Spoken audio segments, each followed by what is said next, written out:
Salam əziz şagirdlər, dəyərli biologiya həvəskarları, kanalımızın abunəçiləri və ümumiyyətlə bütün biologiya sevənlər və xüsusilə də bu günlərimdə təbiət həvəskarları haqqında danışacağıq. Bugünkü videomuz 2026-cı ildə keçirilmiş Respublika Fən Olimpiyadasının təbiət üzrə birinci tur suallarının izahına həsr olunacaq. Hər birinizə uğurlar arzulayıram və gördüyünüz kimi bu tur mənim hazırladığım sınaqdan xeyli asandır uşaqlar. Ya ona görə düşünürəm ki, əgər mənim sınaqlarımdan müəyyən qədər bal toplaya bilmişdinizsə, buradakı sualların böyük əksəriyyətini rahatlıqla həll edib növbəti tura vəsiqə qazanmış olarsınız və hər birinizi indidən təbrik edirəm. Deməli, ilk sualımız belədir. Aşağıda su dövranının mərhələləri verilmişdir. Doğru olmayan ifadəni müəyyən edək. Baxırıq, bir buxarlanma prosesini əks etdirir. Gördüyünüz kimi bu su nə oldu uşaqlar? Baxın, buradan su gördüyünüz kimi yuxarıya qalxır. Əgər aşağıdan, yəni yer səthindən su yuxarıya qalxırsa, bu hansı prosesdir? Bu təbii ki, buxarlanma prosesi olacaq. Bu doğrudur uşaqlar. Bizdən isə yanlışı soruşur. İki donma prosesini əks etdirir. İndi gəlin baxaq uşaqlar. Buxarlanmış hava nəyə çevrildi? Bulda çevrildi. Bulda çevrilərkən buxarlanmış, yəni qaz halında olan su, maye halda olan suya çevrilir. Bu isə nədir uşaqlar? Bu isə kondensasiyadır. Ondan sonra artıq, bax, buludda bu kondensasiya baş verdikdən sonra donma baş verib qar yağa bilər uşaqlar. Amma onun bulda çevrilməsi hansı proses nəticəsində əvvəlcə kondensasiya gedib, sonra donma gedə bilər uşaqlar. Ona görə də buxardan, yəni qaz halına, maye halına keçdiyinə görə bu kondensasiya olacaq. Həm də burada gördüyünüz kimi yağış yağır uşaqlar. Yağış yağırsa deməli burada heç bir donma prosesi getməmişdir. 3 yağıntını əks etdirir. Bu doğru oldu uşaqlar. 4 suyun donması, toplanmasını əks etdirir. Bu da tamamilə doğru variant oldu. Cavabımız oldu B variantı. İkinci suala gəlin baxaq. Deyir ki, 12 hidrogen və 8 oksigen molekulundan ən çox neçə su molekulu əmələ gəlir? Biz də sizinlə nə bilir inşallah? Bildiyimiz kimi hidrogen də eyni atomlu molekuldur. Oksigen də eyni atomlu nədir? Molekuldur. Suyun tərkibində nə var inşallah? Suyun tərkibində 2 dənə hidrogen var. Bir dənə də nə var idi? Bir dənə də oksigen var idi. İndi baxırıq. Bir su molekulunu yaranması üçün bir bütöv hidrogen molekulu lazımdır. Yarım dənə də oksigen molekulu lazımdır inşallah. 2də bir də oksigen molekulu lazımdır. Ona görə baxırıq.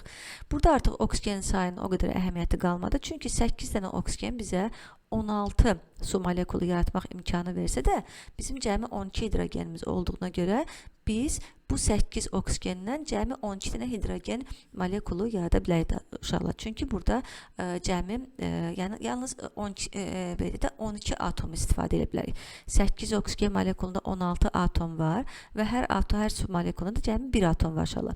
Amma biz bundan cəmi 12'sini istifadə edə bilərik.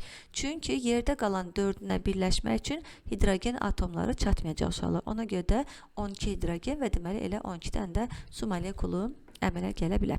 Üçüncü suala baxırıq. Uyğunluğu müəyyən edin. Hara qaçdım mən?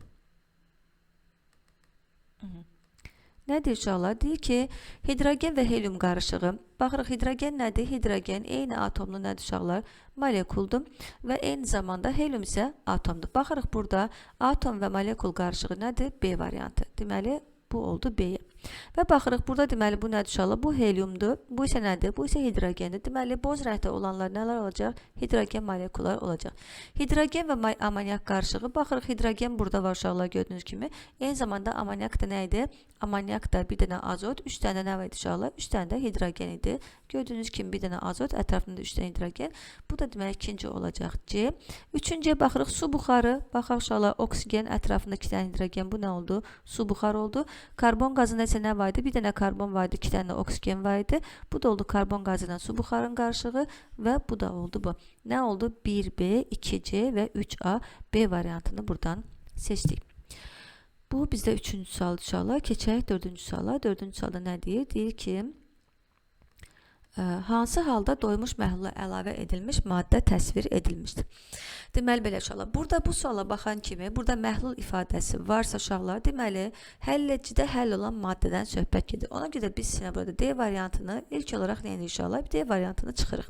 Nəyə görə? Çünki gördüyünüz kimi burada, gördüyünüz kimi uşaqlar, bir heterogen qarışıq var. Yəni, bura suya əlavə olunmuş maddə suda həll olmadan onun dibinə çökmüşdür. Yəni, o suda həll olmuş olur. Yəni, məhlul yaratmır. Bu heterogen bir qarışıq oldu. Bizə lazımdır nəyi seçmək? Bizə lazımdır ki, deməli, məhlulların içərisindən doymuşunu seçin. Burada hansı olacaq uşaqlar? Gördüyünüz kimi baxın, burada bütün əlavə olunmuş maddənin molekulları su molekulları arasında bərabər şəkildə nə etmiş, paylamışdır. Amma burada baxsanız görərsiniz ki, uşaqlar, onun bir qismi dibdə nə etmişdir? Dibdə daha çox toplanmışdır. Onun bir qismi burada qalmışdır. Əgər həmin maddə gördüyünüz kimi maddə molekulları su zərrəcikləri arasında yayılsa da bir qismi buradan toplanıb qalıbsa, deməli bu məhlul artıq doyub uşaqlar. Yəni bunun artıq bu zərrəcikləri içərisinə almağa yeri qalmamışdır suyun. Yəni ona görə bu artıq doymuş məhlul hesab olunur. Cavabımız da C variantı olacaq. X maddəsinin müxtəlif temperaturlarda suda həll olması verilmişdir. Nə deyir bizə uşaqlar? Deyir ki, X maddəsinin 60 dərəcə Selsidə 400 ml suda maksimum həll olmuş kütləsi 20 dərəcə Selsidə 250 ml suda maksimum həll olmuş kütləsindən neçə dəfə çoxdur? Bu çətin sual deyil uşaqlar. Gördüyünüz kimi 20 dərəcə Selsidə 100 ml-də 40 qram həll olur. 60 dərəcə Selsidə isə 100 ml-də 75 qram həll olur uşaqlar. Deməli, ilk olaraq nəyi tapırıq? 60 dərəcə Selsidə 400 ml. 400 ml 100 ml-dən 4 dəfə çox olduğuna görə 75-i neçəyə vurduq? 75-i vurduq 4-ə, tapdıq neçə? 300 tapdıq uşaqlar. Deməli, 300 qram. 400 qramda 60 dərəcədə 300 qram maddə həll olacaq.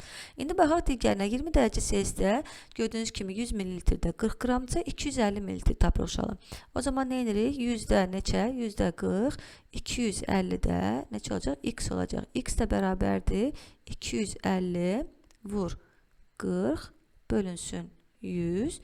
O da bərabərdir. Buradan sıfırlar getdi uşaqlar. 25-i 4-ə vursaq olacaq neçə? Oldu 100. 300-ün də 100-ə nisbəti nə olacaq uşaqlar? 300-ün də 100-ə nisbəti bərabərdir 3-ə.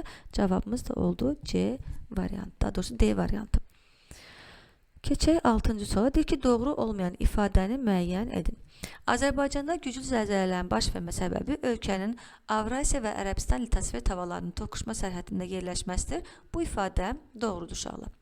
Zəlzələlərdən fərqli olaraq vulkanizm prosesləri əsasən litosfer tavalarının mərkəzi hissələrində baş verir ifadəsi yanlış uşaqlar. Nəyə görə? Çünki biz bildiyimiz kimi istər zəlzələ, istərsə də vulkanizm prosesləri məhz litosfer tavalarının sərhədlərində daha çox baş verir. Vulkan püskürmələri sayəsində səthə çıxan kül və qidalı maddələr torpağın münbitliyini artırır. Bu da doğrudur uşaqlar. Magma vulkanlarından fərqli olaraq palçıq vulkanlarının ocağı yer səthinə daha yaxın yerləşir. Bu da tamamilə doğrudur. Ona görə burada cavabımız oldu B variantı. Keçək növbəti 7-ci suala. Deyir ki, mərmərə aiddir. Obsidian və qum daşı ilə eyni mənşəlidir. Obsidian nə idi uşaqlar? Obsidian nə idi? Obsidian magmatik suxurdur. Magmatik. Qum daşı isə nədir uşaqlar? Qum daşı isə çökmə suxurdur. Biz də sizinlə mərmərin nədən yarandığını bilirik uşaqlar. Mərmərin qum daşından, daha doğrusu əhəng daşından yarandığını bilirik. Əhəng daşı qum daşı ilə eynidir. Ondan kvarsit yaranır. O çökmə suxurdur. Amma obsidianla eyni deyil uşaqlar. Magmanın yerin daxilində və ya lavanın yer səthinə çıxdıqdan sonra soyması və bərkiməsi nəticəsində əmələ gəlib. Biz də nə bilirik uşaqlar? Magmanın yerin daxilində və ya havanın yer səthinə çıxdıqdan sonra lavanın, daha doğrusu yer səthinə çıxdıqdan sonra soyması və bərkiməsi nəticəsində hansı suxurlar yaranırdı? Bu magmatik suxurlar yaranırdı. Mərmər isə nədir uşaqlar? Mərmər isə metamorfik suxurlara aiddir. Yer qabığının dərinliklərində yüksək temperaturun təsiri ilə çökmə suxurun çevrilməsinə yaranıb ifadəsi nədir? Doğrudur. Əsasən yerin 150-200 km dərinliklərində geniş qurşaq əmələ gətirmişdir ifadəsinə diqqətli olun. Bu məlumat sizin kitabınızda yoxdur, amma siz yer qabığının dərinliyini bilirsiniz. Yer qabığının dərinliyi nə qədərdir? Maksimum 70 km-də düzdür inşallah. Deməli, ondan aşağıda artıq nədir inşallah? Ondan aşağıda artıq mantiyadır və ona görə də 150-200 km dərinliklərdə mərmərdən geniş qurşaq əmələ gələ bilməz. Ona görə də D variantı burada yanlış olacaq. 8-ci suala baxırıq uşaqlar. Şehi qrovludan fərqləndirən xüsusiyyət. Şaxtalı hava şəraitində əmələ gəlir. Şaxtalı hava şəraitində əmələ gələn qrovdur uşaqlar. Çünki şaxtalı hava şəraitində su donacaq və təbii ki qrova çevriləcək. Şeh isə nədir? Şeh isə maye haldadır. Ona görə də bu variant doğru deyil. Kondensasiya prosesi nəticəsində yaranmışdır. Bu doğrudur uşaqlar. Havadan birbaşa çökən deməli yağıntılara aiddir bilirsiniz uşaqlar. Şeh və o su buxarının, havada olan su buxarının hər hansı bir səthə dəyərək soyub kondensasiya etməsi nəticəsində yaranır. yanıdır. Birbaşa havadan çökən yağıntı növüdür. Hər ikisi həm şey, həm də qrov birbaşa havadan çökən yağıntı növləridir uşaqlar. Əsasən səhər tezdən müşahidə olunur. Hər ikisinə də eyni zamanda səhər tezdən rast gəlmək mümkün olduğuna görə heç birisini o birisindən bu xüsusiyyətinə görə fərqləndirmək olmaz. Ona görə də cavabımız oldu B variantı. 9-a baxırıq. Gecə və gündüz temperaturları arasındakı fərq X aşınma növünün yaranmasına səbəb olur. Bu zaman süxurların parçalanması baş verir. X aşınma növü harada daha sürətlə gedir. Biz də sizinlə bilirik uşaqlar, səhralarda gecə və gündüz arasında temperatur fərqi daha çox olur. Səhralarda axşamlar, gecələr çox soyuq olur, gündüzlər isə çox isti olur və məhz temperatur fərqində aşınmanın baş verməsi uşaqlar bu deməli səhralarda baş verəcək və bu da təbii ki fiziki aşınma olacaqdır. Demək belə, xəritə sxemə əsasən litosfer tavalarının hərəkət istiqamətlərinin hansı doğru göstərilməmişdir. Bu uşaqlar, bu belə deyək də bizim dərsliyimizdəki şəkildə bu o qədər də aydın görsənmir. Çünki orada bildiyiniz kimi oxlar verilib qırmızı rənglərlə. Amma çox da aydın görsənmir. Coğrafiya dərsindən bilməm keçmisiniz ya keçməmisiniz, amma belə deyək də uşaqlar, baxın burada Cənubi Amerika ilə Afrika qitəsi arasında, bu litosfer tavalar arasında demək oxlar əslində olmaydı bu istiqamətdə. Bu istiqamətdə olmalıdırlar. Burada isə gördüyünüz kimi tərsinə verildiyinə görə biz sizinlə burada A variantını seçəcəyik. Keçək deməli 12-ci suala. 12-ci sualda nə deyir bizə? Deyir ki 11-ci sual özü istəyir. Közərmə lampaları LED lampalara nisbətən daha çox qızır. LED lampalar isə eyni işığı daha az enerji sərf etməklə verir. Gördüyünüz kimi birincisi közərmə lampası, ikincisi isə LED lampadır. Bu müşahidə hansı nəticəni çıxarmağa imkan verir? Közərmə lampaları enerjini tamamilə işıq enerjisinə çevirir ifadəsi yanlış uşaqlar. Çünki biz bildiyimiz kimi közərmə lampalarında da mütləq nə yaranır? İstilik enerjisi yaranır. Və biz sizə ümumiyyətlə demişik ki, bütün enerji çevirmələr zamanı mütləq yaranan enerji növlərindən bir növü nədir uşaqlar? İstilik enerjisidir. Lampanın qızması onun daha çox işıq verməsi deməkdir. Əksinə, lampa qızırsa uşaqlar, bu demək ki, aldığı enerjini, məsələn, tutaq ki, 100% tutaq ki, enerji alıbsa, o 100%-in, məsələn, tutaq ki, bir 50%-ni istiliyə sərf eləyir, 50%-ni işığa sərf eləyir. Bir də var ki, 70-80%-ni işığa sərf eləsin, cəmi, məsələn, 20-30%-ni istiliyə sərf eləsin. Təbii ki, bu daha effektivli olacaqdır. LED lampalar enerjidən daha səmərəli istifadə edir. Əslində, belə deyək də, bu cümlədə əslində var, daha az enerji sərf etməklə verir ifadəsi nə deməkdir? LED lampalar doğrudan da enerjidən daha səmərəli istifadə edir. Yəni, daha çoxunu işığa çevirir, daha azını istiliyə çevirir. Lampanın qızması enerji sərfi ilə əlaqəli deyil. Bu da təbii ki, doğru deyil uşaqlar. Lampa ona görə qızır, çünki elektrik enerjisi sərf olunaraq işıq enerjisinə çevrilir və bu çevirmə zamanı mütləq istilik enerjisi də yaranır. Aysel düzəltdiyi periskopla gizlənqaç oynayır. O, özü görünmədən digərlərini görə bilib. Periskop bu vəziyyətdə hansı fizika prinsipi ilə işləyir? Biz də sizinlə periskopu nə bilir uşaqlar? Bilirik ki, məsələn, periskopda bura bir güzgü qoyulurdu, burada bir güzgü qoyulurdu. Məsələn, tutaq ki, bura düşən işıq, buradan gəlirdi bura, buradan da əks olunub təzən qayıdırdı hara? Təzən qayıdırdı insanın gözü olan yerə. Deməli, burada nəyə əsaslanır uşaqlar? Burada işığın əks olunmasına əsaslanır. Sonra keçək 13-cü suala. Yerə yaxın nöqtədən sərbəst buraxılan top hansı istiqamətdə hərəkət edir?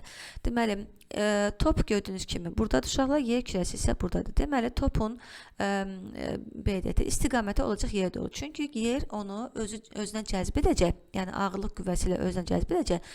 Ağırlıq qüvvəsi bildiyiniz kimi yerin mərkəzinə doğru yönəldiyinə görə, deməli, top iki istiqamətində həm də ağırlıq qüvvəsinin təsiri altında yeniyəcək, yerə doğru hərəkət edəcək. Çünki yer qoymaz o kosmosa uçsun. Onu mütləq qaytaracaq geriyə. 14-cü suala baxaq. Eyni cisim dinamometrdən asılaraq əvvəl havada, sonra isə tam suya batırılıb. Havada çəkilir, deməlidirlər burada uşaqlar ölçünü. Sonra isə tam suya batırılıb.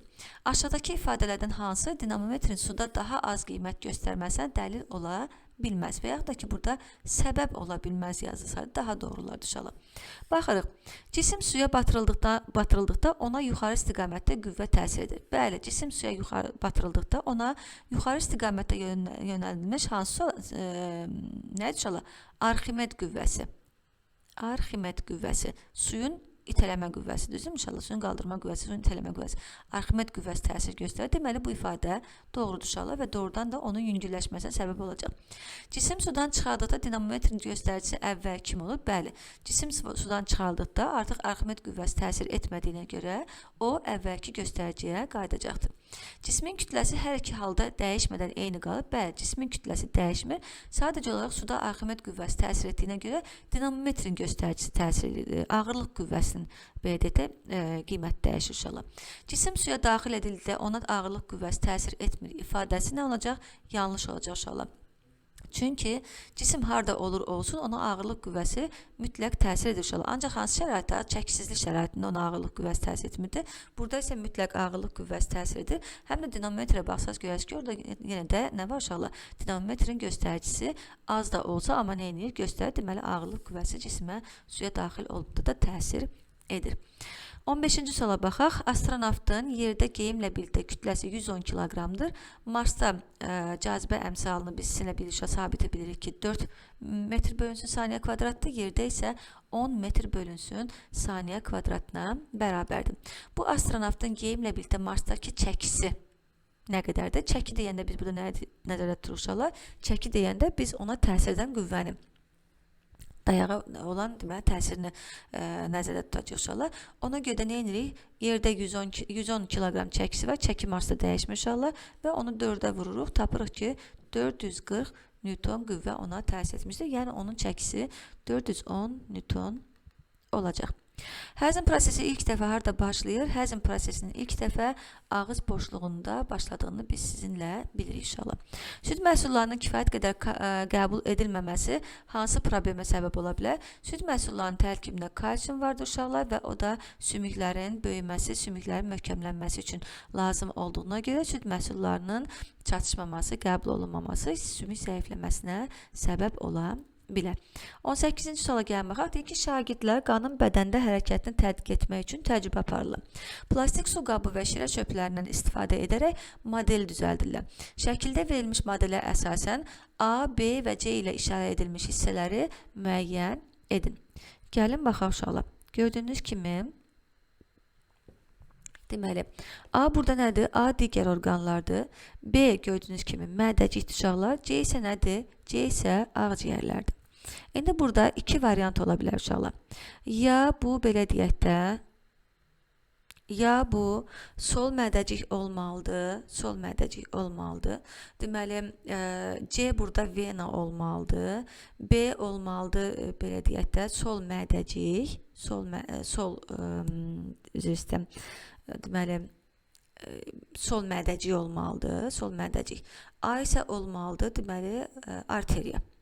Ya da ki, burada deməli, əgər bu sağ mədəcikdirsə uşaqlar, sağ mədəcikdirsə, deməli, sağ mədəciyə qan hardan daxil olur? Sağ qulaqçıqdan daxil olur. O zaman bu nə olur uşaqlar? Bu sağ qulaqçıq olur. Deməli, sağ qulaqçığa qan hardan gəlir? Sağ qulaqçığa qan gəlir, deməli, digər orqanlardan. Bu olacaq vena damarları ilə uşaqlar. Və sağ mədəcikdən çıxan qan da arteriya damarı ilə hara gedəcək?